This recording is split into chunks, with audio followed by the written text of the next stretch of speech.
पूज्य महाराज श्री के कथाओं को और भजनों को सुनने के लिए महाराज श्री के ऑफिशियल यूट्यूब चैनल को सब्सक्राइब करें एवं फेसबुक पेज को फॉलो करें। जय जय श्री राधे।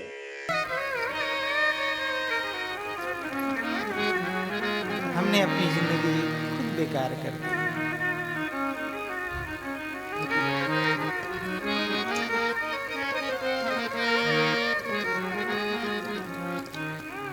श्री सूत जी कहते हैं, जीवस्य तत्व जिज्ञासा। जीवन उन परमात्मा ने दिया है और उसी परम तत्व की जिज्ञासा में इस जीवन को निवेदित करें, क्योंकि वासुदेव परा वेदा, वासुदेव परा मका, वासुदेव परा योगा, वासुदेव परा। जो कुछ भी है उन परमात्मा से ही संभव है, उन परमात्मा के ही निमित्त है। ये सत्व रज तम, ये प्रकृति के गुण, ये सब परमात्मा ने ही बनाए हैं। जो भी जिसके अंदर सब परमात्मा के द्वारा ही निहित किए हुए, इसलिए उन परमात्मा का ही स्मरण करें, उन परमात्मा को ही अपने अंदर ढूंढने का प्रयास करें। वो परमात्मा एक नहीं, दो नहीं, 24 रूपों से अवतार लेकर आए हैं। स एव प्रथमम देवम कौमार सर्गमस्थितम्। वो परमात्मा पहले सनकादिक कुमारों के रूप में आए, दूसरा अवतार वो वराह रूप से लेकर के आए, तीसरी बार नारद जी के रूप से, चौथी बार नर नारायण के रूप से, पांचवी बार कपिल के रूप में, छठवीं बार दत्तात्रेय के रूप में, सातवीं बार स्वयंभू के रूप में, आठवां ऋषभ देव भगवान के रूप में, नौवां पृथु जी के रूप में, 10वां मत्स्य रूप में,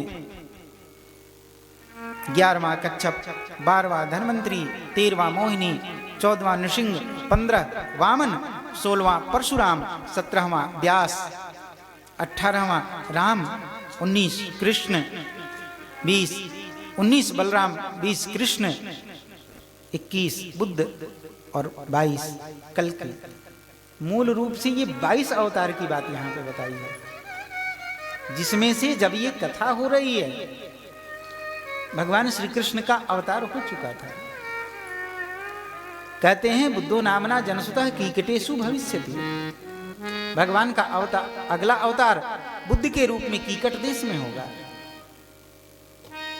उससे अगला अवतार श्री विष्णु यश ब्राह्मण के यहाँ शंभल ग्राम में विष्णु यश ब्राह्मण होंगे, उनके घर में भगवान कल्कि रूप से अवतरित होंगे।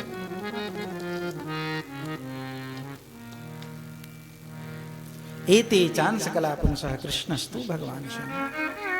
ये जो श्री कृष्ण तक के सभी जो अवतार गिनाए गए, ये सब अंश और कलाओं के सहित भगवान के पूर्ण अवतार हैं।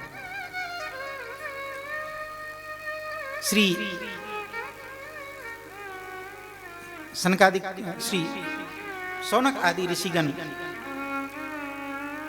ये श्री सूत जी से कथा सुन रहे हैं। सूत जी कुछ आगे कहें इसके पहले तो श्री शौनक जी ने कुछ प्रश्न कर दिए। शौनक जी प्रश्न कर बैठते हैं, बाबा एक बात बताइए, आपने अभी अभी गिनाया भगवान के 24 अवतार।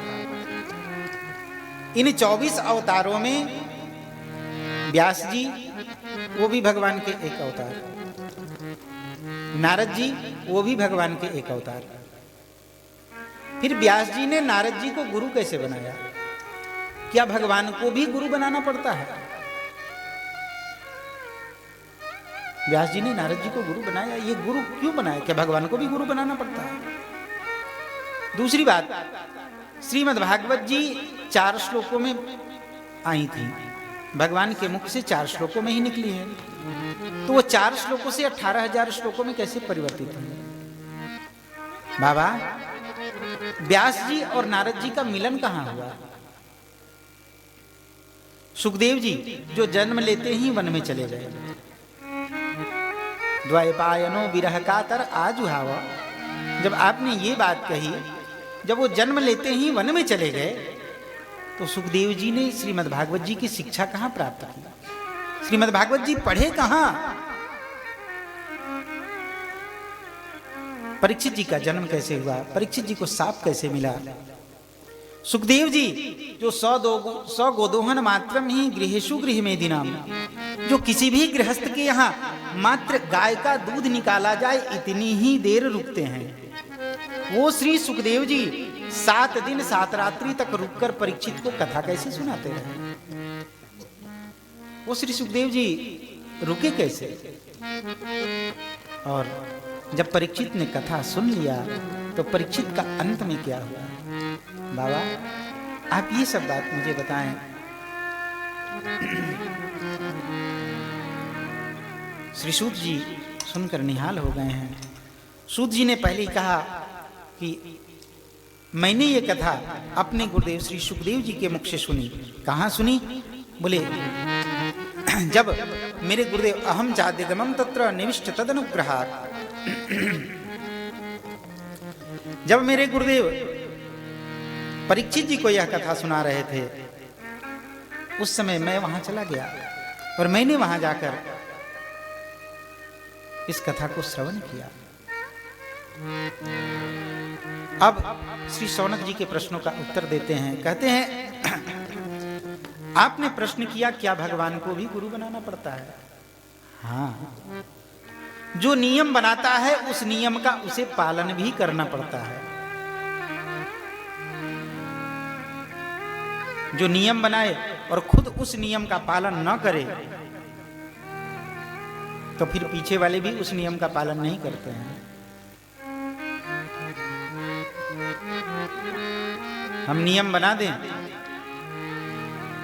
हम गाड़ी से चल रहे हैं और ट्रैफिक सिग्नल जब रेड हो जाए तो क्रॉस नहीं करना है, और नियम बनाने के बाद हम खुद ही उसका उल्लंघन करेंगे, पीछे वाले लोग मानेंगे? वो भी हमारे साथ साथ उस नियम को तोड़ेंगे।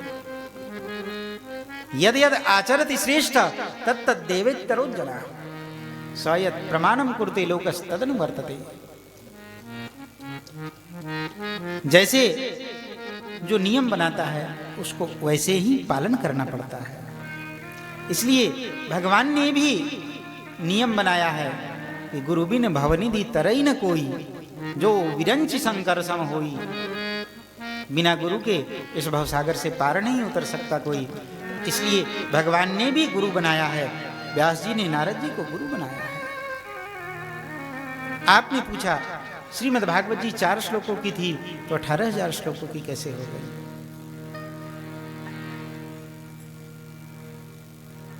श्री सूत जी कहते हैं एक बार नारद जी अनेक लोकों में भ्रमण करते करते मृत्युलोक में आए। यहाँ व्यास जी के पास गए। व्यास जी बैठे थे, चेहरा उदास था, मन में खिन्नता सी लग रही थी। श्री नारद जी ने पूछा आप स्वस्थ तो हैं ना? श्री सूत जी ने कहा हाँ,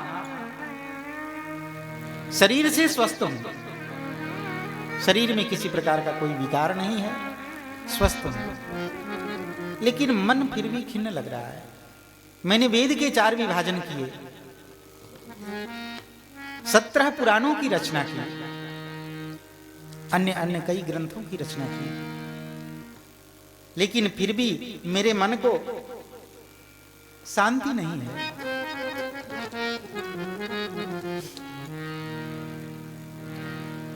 क्यों? आखिर क्या बात है? क्या करूं? मुझे ऐसा लग रहा है जैसे मुझसे कुछ छूट गया हो, कुछ बाकी रह गया हो, कहीं मुझसे कुछ त्रुटि हुई हो। कहां त्रुटि रह गई, कहां कुछ बाकी रह गया, कुछ पता नहीं चल रहा। बाबा आप कुछ बताएं। नारद जी ने ध्यान करके देखा। नारद जी समझ गए, ओहो आपने 17 पुराणों की रचना की, लेकिन अभी तक श्रीमद् भागवत जी की रचना नहीं हुई है आपके हाथों। श्रीमद् भागवत महापुराण की रचना जब आपके हाथों होगी, जब आप इनके बारे में इनकी महिमा गाएंगे, तब आपके मन से ये खिन्नता दूर होगी। बाबा, मैंने 17 पुराणों की रचना की है, इसमें कुछ बाकी रह गया है क्या, जो ये 18वां पुराण आप रचने की बात कर रहे हैं? बोले हाँ, साधन साध्य 17 पुराण, फल रूपी श्री भागवत। किसी पेड़ को लगाओ और पेड़ को लगाने के बाद उसको खूब सींचो, खूब उसका लालन पालन करो, खूब सब कुछ करो उसका, और सब कुछ करने के बाद उसमें अगर फल ना लगे तो वो किसी काम का रहा? आपकी सेवा किसी काम की आई? नहीं आई ना।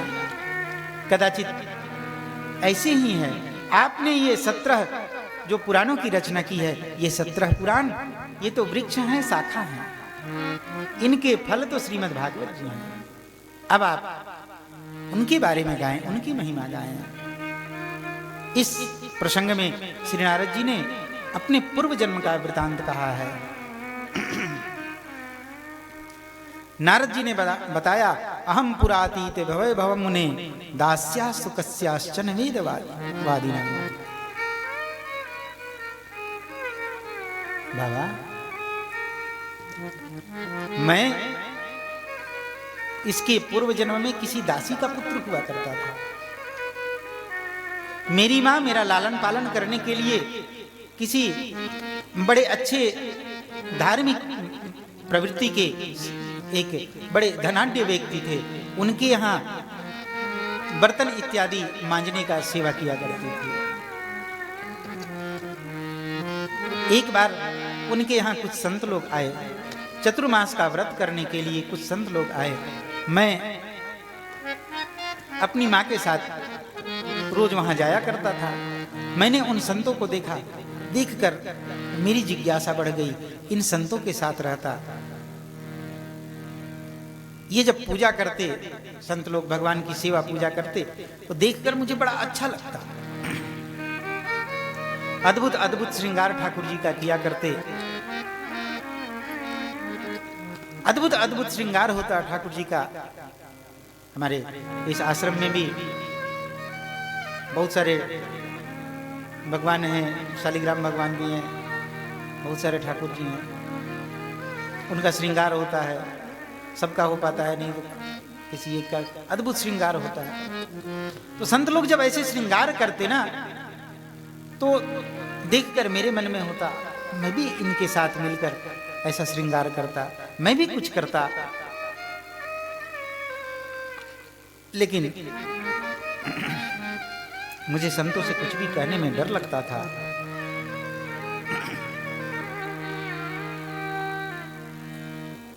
संत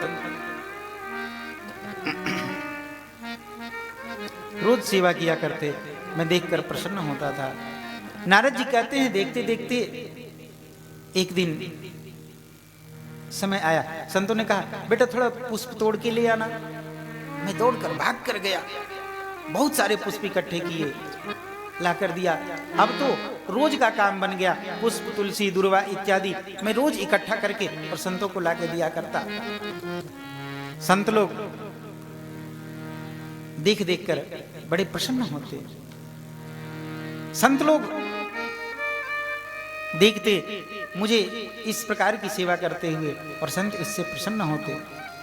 अब तो पुष्प तुलसी दुर्वा इत्यादि जो भी बाह्य कार्य थे वो सब मैं कर दिया करता था। संत बड़े प्रसन्न होते। संतों के साथ मैं बैठने उठने लग गया। धीरे धीरे धीरे धीरे समय बीतता गया। नारद जी कहते हैं, एक दिन समय आया, संत लोग बैठकर कीर्तन कर रहे थे। संतों के कीर्तन में मैं भी बैठा हुआ था। संतों ने बड़ा सुंदर कीर्तन किया। संतों ने मुझसे भी कहा, बेटा तुम भी कुछ कीर्तन सुनाओ ना। मैंने संतों से कहा, बाबा मुझे कहाँ कीर्तन गाना आता है, मैं कहाँ कुछ गा सकता हूं। संतों ने कहा, नहीं नहीं बेटा गाओ ना, कुछ तो सुनाओ, जो तुम्हें आता हो सुनाओ। संतों ने जब बार बार मुझसे कहा, संतों के कहने पर मैंने एक कीर्तन गाना प्रारंभ किया। संतों ने सुना और सुनकर बड़े प्रसन्न हुए। नारद जी कहते हैं, मैंने संतों के सामने बड़ा संतों की आज्ञा अनुसार बैठकर कीर्तन गाया। संत लोग सुनकर बड़े प्रसन्न हुए। सबने मेरी पीठ थपथपाई, मुझे हृदय से लगाया। बोले, वाह, तुमने तो बहुत ही सुंदर पद गाया, तुमने बहुत ही सुंदर संकीर्तन गाया, फिर से सुनाओ, और कोई सुनाओ, एक दूसरा भी सुनाओ। नारद जी सोचने लग गए, अब क्या करूं। नारद जी ने कहा, संतों के कहने पर मैंने फिर से एक दूसरा संकीर्तन वहां पे गाया। सादगी श्रृंगार हो गई, आईनों की हार हो गई।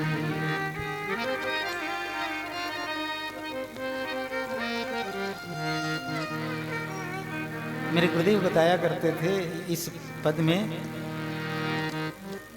जब जीवन में सादगी आ जाती है ना, तो जिसके जीवन में सादगी आ गई फिर उसको आईने की क्या जरूरत।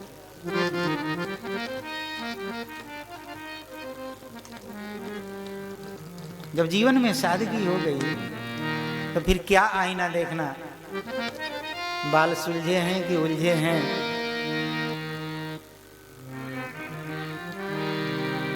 मुख सुंदर दिख रहा है कि अटपटा दिख रहा है, क्या। जब सादगी ही जीवन में आ गई, फिर एक तो ये आईना और दूसरा एक आईनों की हार हो गई। इस पंक्ति का अर्थ बताया करते थे गुरुदेव, जब सादगी जीवन में आ जाती है ना, जब सादगी ही सब कुछ बन जाती है, आई नो, लोग कहते हैं ना, I know, how are you. मैं जानता हूं आप कैसे हैं। तो ये जो कहने वाले होते हैं ना, आई नो,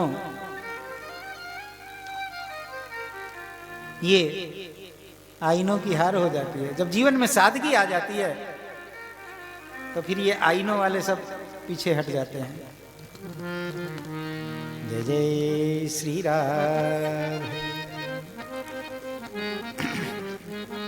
नारद जी कहते हैं, इस प्रकार मैंने संतों को संकीर्तन सुनाया। संत लोग श्रवण करके मुझे बहुत सारा आशीर्वाद दिए। नारद जी कहते हैं, जब संत चातुर्मास का व्रत पूरा हुआ और संत वहां से जाने लगे, मैंने संतों से कहा, बाबा आप यहां से जाओ तो मुझे अपने साथ लेके चलना।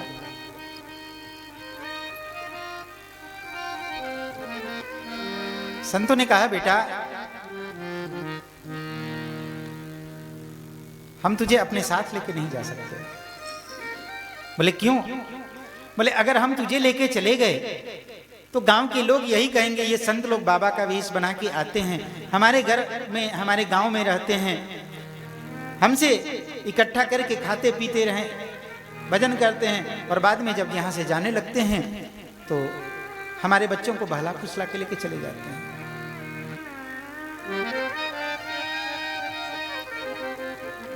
गांव में हमारी बदनामी होगी, इसलिए बेटा हम तुझे लेके नहीं जाएंगे, हम तुझे कुछ दे के जाएंगे।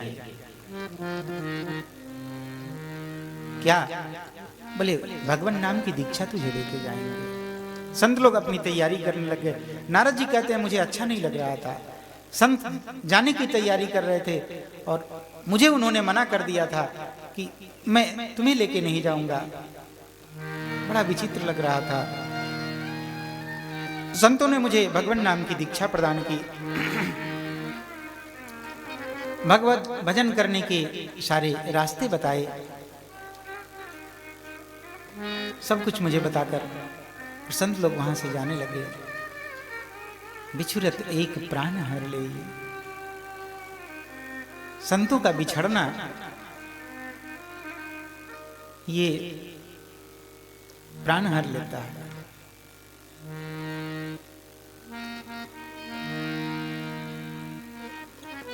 संतों का बिछड़ना, हमारे भक्तमाल में तो कई कई ऐसे प्रमाण आए हैं। संतन हित सुत विष दियो, संतों के हित संतान को विष भी दे दिया है।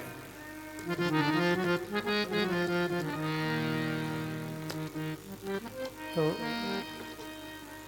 संत का बिछड़ना बड़ा ही वो प्राण हरने के समान होता है।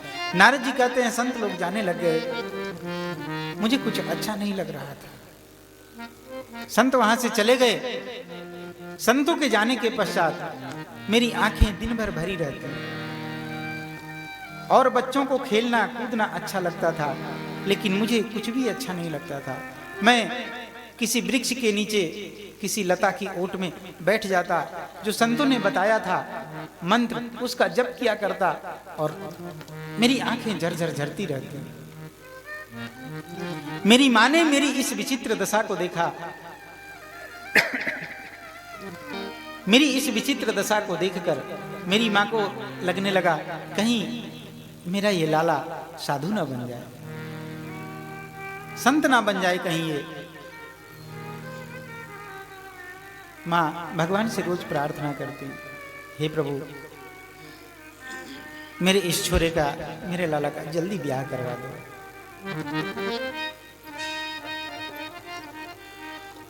कहीं ये बाबा बन गया तो मैं अकेली, मैं कहां जाऊंगी फिर। नारद जी ने मां की प्रार्थना सुनी और भगवान से प्रार्थना की, हे प्रभु सब कुछ करवा देना लेकिन मेरा ब्याह मत करवाना, मुझे इस चक्कर में अब मत डालना। नारद जी कहते हैं एक दिन मेरी मां गाय का दूध निकालने के लिए जा रही थी। शाम का समय था। एकदा निर्गताम गेहाद्वंद निशिगामपति सर्पो दशत्पदा स्पृष्ट कृपणम कालचोदितः। मेरी मां शाम के समय गाय का दूध निकालने जा रही थी। रास्ते में सर्प पड़ा हुआ था। मां ने सोचा कोई रस्सी का टुकड़ा है, उसके ऊपर पैर रख दिया। सर्प ने पलटकर दंश मारा और दंश मारते ही मेरी मां वहीं पे हरि बोली। नारद जी कहते हैं और लोग मां के मरने के बाद रोते होंगे, मेरे मन में मां के मरने के बाद कष्ट तो हुआ लेकिन खुशी भी हुई। क्यों? क्योंकि एक मां ही थी जिसके कारण मैं घर में अटका हुआ था। अब तो मां भी नहीं रही, अब मैं स्वतंत्र हो गया। नारद जी कहते हैं मैंने मां का अंतिम संस्कार इत्यादि किया सब कुछ करने के बाद, और वहां से फिर मैं सीधे वन में चला आया। वृक्ष के नीचे बैठकर, लता के नीचे बैठकर और भगवान का भजन करने लग गया।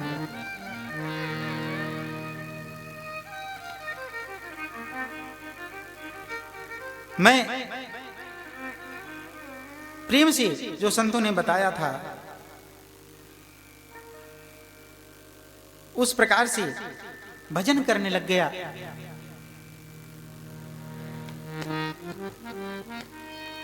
जय जय श्री सीता।